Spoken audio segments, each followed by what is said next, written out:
How you doing, folks? Well, I had a little bit of a scary moment with this T3 camper van behind me here. I was doing a bit of a clear out of my garage and trying to tidy it up a little bit, so bringing some stuff up to the dump, and on the way back the brakes went, not completely but pretty much completely, so it was kind of a scary moment for me. So I have to try and investigate why that is.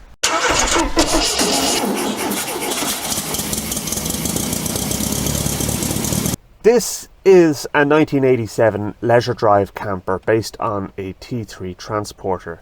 Now, Leisure Drive, when they bought the van off Volkswagen to do the conversion, decided not to go with a well-spec'd Caravelle or at least a transporter with a bit of extra trim or anything like that. No, they went for the poverty spec van. Now, the great thing about the poverty spec van is the fact that it doesn't come with a brake warning light, fog lights, rear wiper or heated rear window, a radio. This one was added by us. Intermittent wipers. Again, something I retrofitted myself. An interior light switch on the passenger door. I'm not even joking. A clock, a trip counter, or even a 12-volt socket. All of these things have been things that we've added after the fact. And yes, once again, a brake warning light. A brake bloody warning light. So, when the master cylinder's reservoir was empty, I didn't know about it. For those of you wondering, the brake reservoir in a T3 transporter is under the dashboard console. I'll show you now. So there's the gauge cluster, and I've pulled the top off it. You kind of grab the top and pull it up there, and there's the brake fluid. The reason it's there is because it's directly above the pedal, so it actually makes sense. And that's also the reason why this piece of plastic is here, is to protect the electronics and stuff against the ravages of brake fluid. So I've actually already topped this up now. So as it stands, there is actually a bit of brake pressure there. So if you have a look at the pedal as I'm pressing it, it's by no means going to the floor. Now, it feels a little bit spongy, but I think it would stand to get bled. Even when I run the engine, I don't think that'll be going to the floor either with the servo systems. Again, in this poverty spec van, it's a wonder I get a brake servo. Okay, so the method I'm going to use here basically is just to go from front to back and just check all of the lines and make sure there's no wetness around them, any corrosion or anything untoward. And I'm not going to stop until I actually find where the source of the issue is. So starting at the front wheel cylinders here, you'll see that everything is looking pretty all right there. Obviously, in order to do this task, you need to jack the van up, and when we have the van jacked up, it's just a case of turning the wheels left and right, and at least it'll give you good access to it. You don't need to take the wheels off the front in order to have a good look around. You'll obviously see if there's a leak there. So everything's looking fine. I actually replaced the flexis not that long ago and they still look okay as well. So yeah, so we've had a look at both sides there now anyway, and it's all looking fine on the front. Pool of something along the ground, but I thought it might have been something of interest, but no, it's only water and doesn't smell of anything, so it's probably just rainwater that was sitting on the dip in the high top roof. Okay, so now I have the back of the van jacked up and on axle stands as well. So now what we can do is we can actually have a look at the backs of the back plates of the rear brakes, and we can also have a look at our clutch slave cylinder as well, because don't forget the clutch uses brake fluid to operate as well, and it comes from the same reservoir. If a seal was gone in the rear brakes, you'd see quite a bit of wetness at the bottom of the back plate dripping off it. At the very least you'd feel it anyway. That's bone dry. It's nothing but brake dust there. You know, it becomes pretty obvious, those type of things. Same on the other side as well. That's absolutely fine, there's nothing wrong there. And I'll have a quick look at the flexis, but while I'm under here, I'm just going to have a look at the clutch slave, which will be on the other side of the gearbox. I'm lying on my car creeper underneath the van. One of the things that you need to know about this van is that I'm running a TDI engine conversion with a flipped Passat gearbox, so it's not the standard slave cylinder setup at all, but you can still check your slave cylinder, and in a normal T25 it's accessible at the front end of the engine bay, just on the top of the gearbox. You'll see it kind of over just to the left of the engine bay, and you'll see the brake pipe going into it, well, the clutch pipe going into it. So it's pretty easy to actually have a look at in a standard T25. That said, folks, we have found our leak. It's the clutch. Marvellous. So I need to think of an alternative solution for that, because that is just not going to work. It's basically what's happening is that it must be an O-ring gone. That's a push-in fitting, and then you just basically have a clip that goes around it. It's a load of my arse, actually, to be honest with you. I don't like the setup at all. I prefer a threaded fitting, and I don't see what the hell would be wrong with a threaded fitting. But anyway, look at adapters can be got for them to basically it's a push-in fitting, and you put it has a threaded piece on the other end. So what you can do is you can just thread a normal brake line onto it. But for the moment, I'm going to actually pull that out. I'm going to get a drip tray underneath it, and I'm going to see if I can get a see if I can put a new O-ring on it. Actually, before I go breaking lines, what I'm going to actually try and do is I'm going to try and just nip up the pipe, because I suspect that it's actually not the O-ring inside there, but it's actually just the fitting that's not tight enough. And the fluid is just running down along the pipe and then down towards the bottom. So what I'll do is I'll nip it, and I'm not going to touch it first. I'll get my wife to just pump the pedal, press the clutch pedal a few times, see if I can see where it's coming out. Then I'm going to just try and nip it, see if that sorts out the problem, and if it does, happy days. It's very important when doing a job like this to make sure that you get an adult supervision. The adult supervision in this case comes in the form of my wife, who's in the driver's seat there at the moment, and ready and waiting to pump the clutch for me. So we're going to get on the case there now. What I'm doing is, at this moment in time, I'm just literally wiping off the excess brake fluid, so we can actually hopefully have a look and see where it's coming from. As I said, my suspicion is it's actually coming from up there and is running down the pipe. Okay, can you just press it there a few times, please?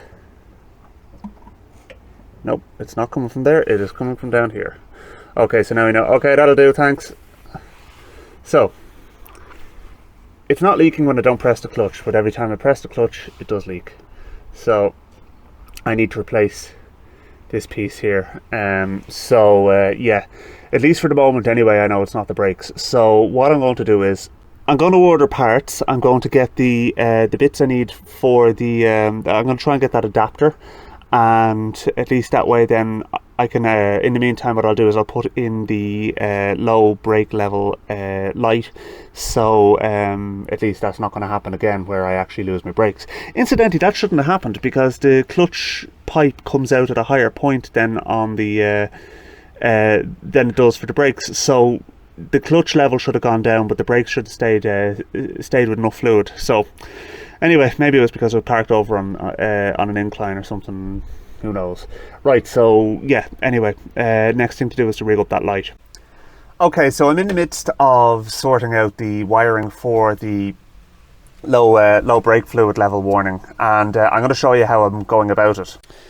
When I bought the replacement dash cluster that had the clock and all of that in it, I got your man to send me this as well. He very kindly took out the actual brake light itself, though, which I thought was kind of irritating, but there you go. Anyway, that's neither here nor there. But anyway, at least I did get this. So that is the float switch that actually goes in the brake fluid reservoir in place of the poverty cap that was there. So I have a dashboard light from an MGB, which will do the trick here for the moment. It's very, very much temporary, so don't worry about it. This is not going to be a permanent bodge. It'll be a temporary bodge, but it means I have a light. So that light will come on nice and bright if the fluid level goes anyway low. So what I have is, I have it literally wired up so that there'll be a permanent supply to the switch, and then the negative is on the there'll be a permanent supply to the light, and then the negative goes through the switch and into ground. So it's literally the light goes first and then the switch. That is the way Volkswagen would have actually wired it up. So the next thing to do is to find a suitable power supply for the light itself. So I've actually taken the dash cluster out. It comes out very easily. It's 4 screws, the speedo cable, and a couple of switches, and you can actually leave the switches in place like that. So yeah, it's just handier. So I reckon one of these wires here will actually be for the purposes I require. So I'm going to actually just look at it. I'm going to try and get a pinout diagram for this connector and see if any of them are labeled brake light switch, and then you know what I mean, the brake fluid level bloody light, whatever the hell it's called. Anyway, right, we'll find a suitable one there, and then we can use that.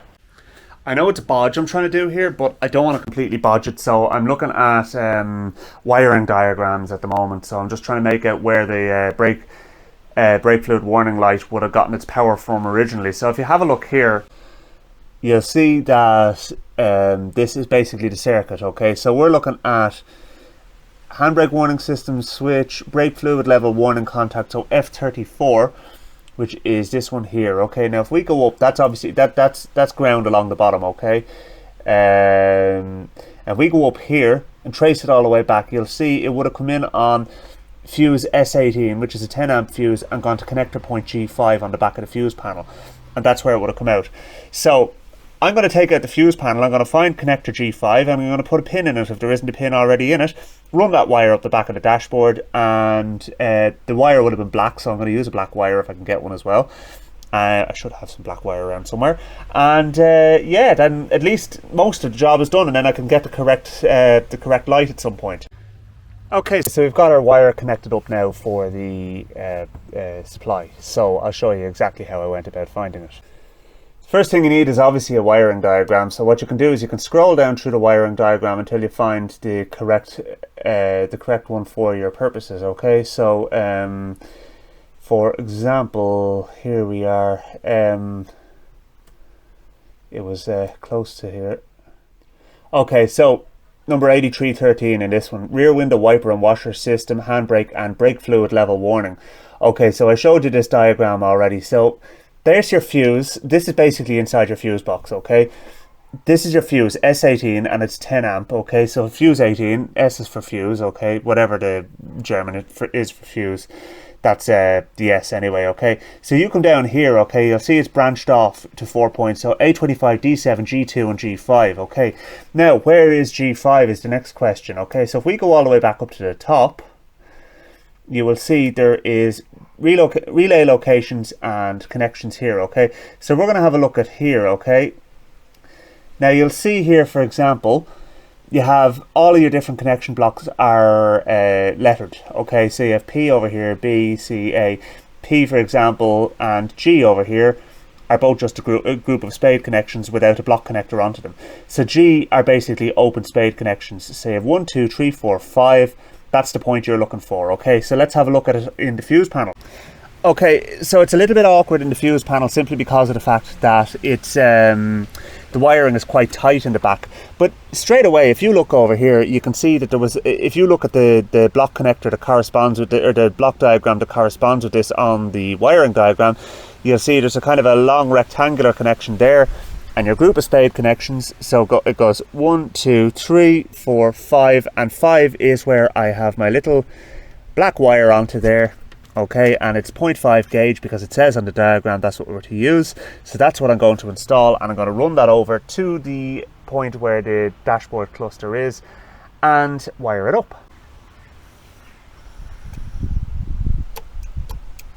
Yeah, hey, success, folks. And you know what, the little light just fit perfectly in there. Like, you know, I didn't have to make an adapter or anything. It just grabbed the top and bottom of the plastic. So bodge it may be, but it's not a bad one. And at least now I know that if the brake fluid level goes low, that light will come on. Now, I still don't have the handbrake warning light, which is another thing, and the switch isn't even in this van. And am I bothered putting it in? No, I'm not, to be honest with you. I never forget to take the handbrake off when I'm driving. So yeah, anyway, look, I'm happy with that. So the last thing to do is just to install it now, and yeah, job's a good one. There is an opportunity to test the float switch by literally just pressing on the little spud that sticks out the top of it there. So if you press that down, the light will come on. So that means it's working. Happy days. That's great. Okay, so yeah, where does that leave us then? I know I still have a clutch fluid leak, okay, so that has to be fixed. And I have brakes, so, you know, I mean, I gave them a little bit of a bleed, and to be honest with you, the pedal's absolutely fine now. So that takes the danger element out of it, that light. It means that if the fluid goes too low again, then I'll know. But in the meantime, what I will do is I'll get all the bits to actually fix the problem properly, so there won't be a leak anymore. That's number one. And number two, I'll get the proper light for the dashboard as well. I'll see if I can get one off a scrap van. So if any of you have a scrap T25 out there, or have the part I'm looking for, please drop me a message there and I'll get in touch with you, and I'd really appreciate that. So yeah, I think I'll leave it there. So thanks very much for watching, folks. Please don't forget to like and subscribe. I am planning on doing a bit more on the MG this coming week, so hopefully we'll have a bit of footage on that in the next little while. So yeah, thanks for joining me, and I'll chat to you soon. The irony is that the brake warning light on this car behind me here is not working either, so that's another thing I need to sort out. Oh yeah.